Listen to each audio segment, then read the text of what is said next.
Now, students, after this completion of a sympathetic nervous system, now we are going to compare this sympathetic nervous system with the parasympathetic nervous system. दोनों को हम comparative form में अभी study करेंगे.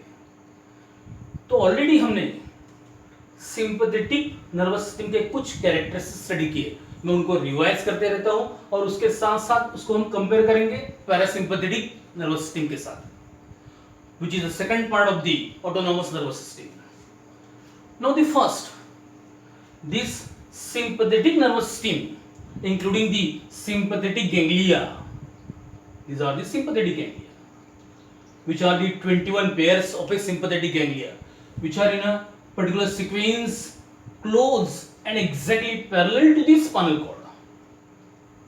Close है और parallel है spinal cord के, और उनका distribution 3 pairs in a cervical region, 12 pairs in a thoracic region, 5 pairs in a lumbar region, and only 1 pair in a sacral region.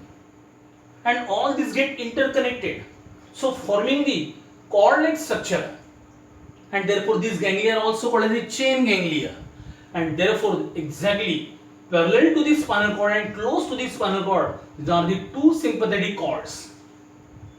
Okay, अभी ये गैंग्लिया हुए सिंपैथेटिक. पैरासिम्पैथेटिक क्या होगा?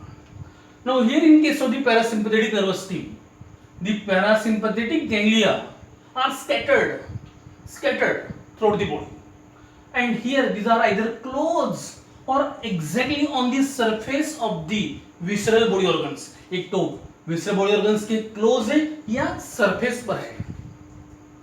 That is the first difference. Close to the spinal cord, away from the spinal cord, but close to the body organs which are visceral body organs, either close or directly on the surface of the visceral body organ, and never get interconnected. वो interconnected नहीं है. वहां पर sympathetic ganglia सभी interconnected है. यहाँ पर parasympathetic ganglia scattered है, विसरल ऑर्गन्स के करीब है या डायरेक्टली उनके सरफेस पर है. First difference. Now here second one. यहाँ पर सिंपैथेटिक नर्वस सिस्टम में प्री गैंग्लियोनिक नर्व फाइबर्स कहां से ओरिजिनेट हुए थे? Pre ganglionic nerve fibres originate हुए थे कहां से? That is from the spinal cord, especially of the which region? Thoracic and the lumbar region. And here all these preganglionic nerve fiber, ganglia के पहले वाले जो अराइज हुए थे स्पाइनल कॉर्ड से, सभी के सभी स्पाइनल कॉर्ड से, और पर्टिकुलरली स्पेसिफिकली कौन से रीजन से? Thoracic and the lumbar reason. इसलिए हमने क्या बोला था उसको? दैट इज दी थोरैकोलंबर आउटफ्लो जो है प्रीगैंग्लियन नर्व फाइबर का, वो कहां से है? Thoracic and the lumbar region, so called as thoracolumbar outflow. Now see here, and as all these sympathetic ganglia are close to the spinal cord, so preganglionic nerve fibers are too much short. यहां पर exactly उल्टा है. As the parasympathetic ganglia are far away from the spinal cord, far away from the central nervous system entire, and close to the visceral body organs, so preganglionic nerve fibers are too much long.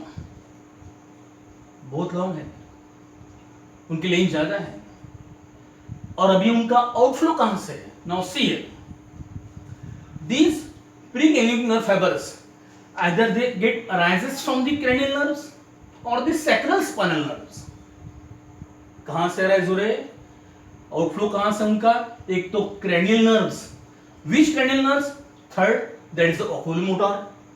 Seventh, that is the facial. Ninth, that is the glossopharyngeal, and 10th is the vagus. यानी कुछ प्रीगैंग्लियोनिक nerve fibres ये कहां से originate हुए हैं? कहां से उनका आउटफ्लो है? क्रैनियल नर्व से. कौन से नंबर के? 3rd, 7th, 9th and 10th. और these either arises from the 2nd, 3rd and the 4th sacral spinal nerves, and these are too much long. तो प्रीगैंग्लियोनिक नर्व फाइबर लॉन्ग है जो arise हुए हैं. आउटफ्लो उनका कहां से? एक तो क्रैनियल नर्व या sacral spinal nerve. So it is called as the craniosacral outflow, वहां पर है थोरैकोलंबर आउटफ्लो, यहां पर है craniosacral outflow. And here the post ganglionic nerve fibre are too much short and get innervated to the visceral body organs, while here in case of the sympathetic nervous system post ganglionic nerve fiber are too much long and supplied to the various body organs. यहाँ पर post ganglionic nerve fiber short है, वहां पर post ganglionic nerve fiber कैसे long है. देख अभी हमने स्टडी किया था कि post ganglionic nerve fiber जब विसरल बॉडी ऑर्गन्स को सप्लाई हुए और particular at that terminal ends they releases the adrenaline और द नॉरएड्रेनालिन. यहां पर एग्जैक्टली उल्टा है.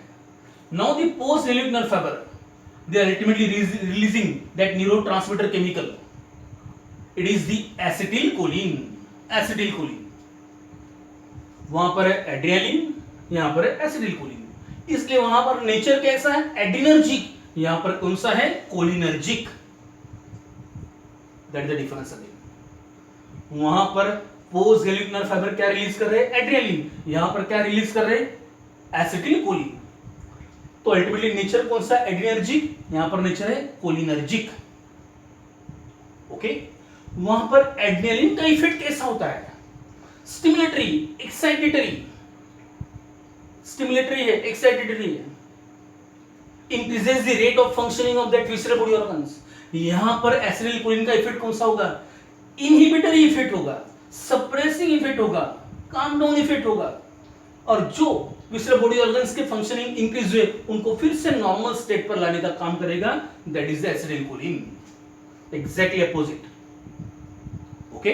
जैसे फॉर एग्जांपल वहां पर प्यूपिल का क्या हुआ था? Dilation, emergency condition. यहां पर प्यूपिल का कैसा होगा? कंस्ट्रिक्शन. नींद आ रही, आराम से, बॉडी रिलैक्स है, उस समय कंस्ट्रिक्ट हो जाएगी. ओके. वहां पर सलाइवेशन, गला सूख जाता था, अल्टीमेटली इमरजेंसी कंडीशन थी. यहां वहां पर विस्कस सिक्रेशन होता था, वाटरी नहीं. यहां पर क्या होगा? वाटरी सिक्रेशन होगा. वहां पर tear, lacrimal gland, tear secretion inhibit होगा. यहां पर टीयर सिक्रेशन क्या होगा? इंक्रीज किया जाएगा. यू नो, कोई बहुत दुख हो गया है तो रोने के बाद आदमी खुद को हल्का महसूस करता है, रिलैक्स महसूस करता है. That is because of the effect of that parasympathetic. Tear secretion increase होगा. देन दी वहां पर हार्ट रेट इंक्रीज हुआ था, यहां पर हार्ट रेट क्या होगा? फिर से डिक्रीज किया जाएगा, नॉर्मल स्टेट तक लाएगा. वहां पर रेस्पिरेशन रेट इंक्रीज हुआ है, यहां पर रेस्पिरेशन रेट डिक्रीज हुआ है. वहां पर ब्रोंकाई जो भी है वो डायलेट हुए थे, यहां पर ब्रोंकाई क्या हो गए? कंस्ट्रिक्ट हो गए. नो हियर वहां पर ग्लूकोज लेवल बढ़ाया गया ब्लड में, यहां पर ग्लूकोज लेवल कम किया जाएगा क्योंकि कोई एनर्जी एक्सपेंडिचर है ही नहीं. वहां पर एनर्जी एक्सपेंडिचर था, एनर्जी रिक्वायरमेंट अगर ज्यादा है तो ग्लूकोज लेवल बढ़ाना पड़ेगा. यहां पर एनर्जी रिक्वायरमेंट ही नहीं है तो अल्टीमेटली ग्लूकोज लेवल कम किया जाएगा. देन वहां पर इमरजेंसी स्टेट में डाइजेस्टिव ट्रैक्ट के फंक्शनिंग सप्रेस किए जाते हैं, डाइजेशन प्रोसेस कम हो जाएगी, सिक्रेशन ऑफ द डाइजेस्टिव जुसेस कम हो जाएगा. यहां पर डाइजेशन प्रोसेस इंक्रीज होगा. इसलिए रिलैक्स स्टेट में हम डाइजेशन प्रोसेस इंक्रीज होता है हमारा. देन दी वहां पर एड्रिनल ग्लैंड और द सुप्रारेनल ग्लैंड उनको स्टिमुलेट करके वहां से फिर से एक्स्ट्रा एड्रेनालिन रिलीज किया जाता था. यहां पर एड्रिनल ग्लैंड को सप्रेस किया जाएगा. No need of that extra adrenaline क्योंकि बॉडी रिलैक्स स्टेट में है. ओके. तो ultimately secretion of that adrenal gland decreases. Then the peristaltic movement वहां पर सप्रेस किया जाता है, डाइजेशन प्रोसेस सप्रेस होगा, यहां पर इंक्रीज किया जाएगा रिलैक्स स्टेट में. हम खाना खाते समय रिलैक्स मूड में खाना खाते हैं. पैरासिम्पैथेटिक इफेक्ट इंक्रीजेस दी यूरोलाइक movement, that is nothing but the peristaltic movement. No here वहां पर यूरिनरी ब्लैडर का रिलैक्सेशन था, यूरिनेशन नहीं होगा. यहां पर रिलैक्स मूड में यूरिनेशन होगा, means contraction of the urinary bladder cause किया जाएगा. That is a parasympathetic effect. अभी related with the genitalia, related with the genital, male and the female both. In case of the excitement, especially related with the sexual activity, erection of penis, relaxation of the cervix region in case of the female, that effect it is because of the parasympathetic. ये ध्यान रखना है. Sexual activities parasympathetic nervous system के द्वारा. लेकिन ejection of the semen male secretion ये sympathetic करेगा. Now in this way, the sympathetic and the parasympathetic they are working exactly opposite manner. एक है इमरजेंसी स्टेट में, एडवर्स कंडीशन में, दूसरा है रिलैक्स स्टेट में. और बॉडी को क्या करता है, रिलैक्स करता है, कंफर्ट फील करता है पैरासिम्पैथेटिक. ओके, तो यहाँ पर एक्सपेंडिचर ऑफ एनर्जी बिल्कुल कम होगा, वहां पर एक्सपेंडिचर ऑफ एनर्जी बहुत ज्यादा होगा. इस तरीके से सिंपैथेटिक और पैरासिम्पैथेटिक इसको हमने कंपेयर किया है. फिर से एक बार, सिंपैथेटिक नर्वस सिस्टम में चेन गैंग्लिया है, 21 pairs on either side and close to the spinal cord and all this get interconnected. यहां पर पैरासिम्पैथेटिक गैंग्लिया इज स्कैटर्ड है, एक तो विसरल बॉडी ऑर्गन्स के नजदीक है या डायरेक्टली उनके सरफेस पर है. वहां पर प्री गैंग्लियोनिक नर्व फाइबर जो इन सिंपैथेटिक गैंग्लिया से कनेक्ट है, वो सभी के सभी पर्टिकुलरली स्पाइनल नर्व के थ्रू, स्पाइनल कॉर्ड से राइज हुए हैं, स्पाइनल नर्व के through, particularly of which region, thoracic and the lumbar region. So outflow of this preganglionic nerve fiber is said to be thoracolumbar.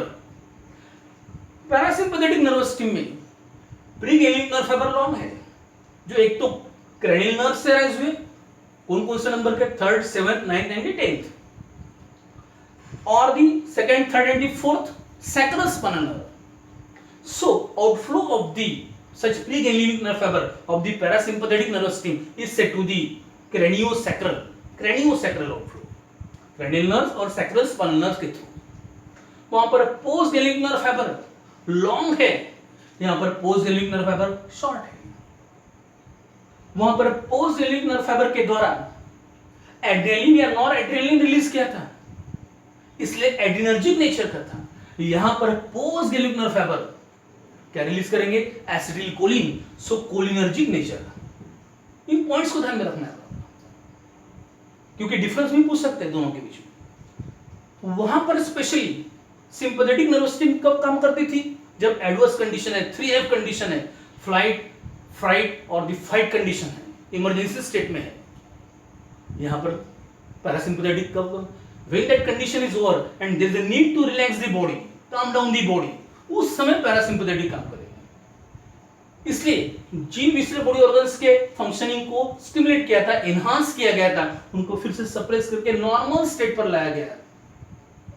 ध्यान में रखना है.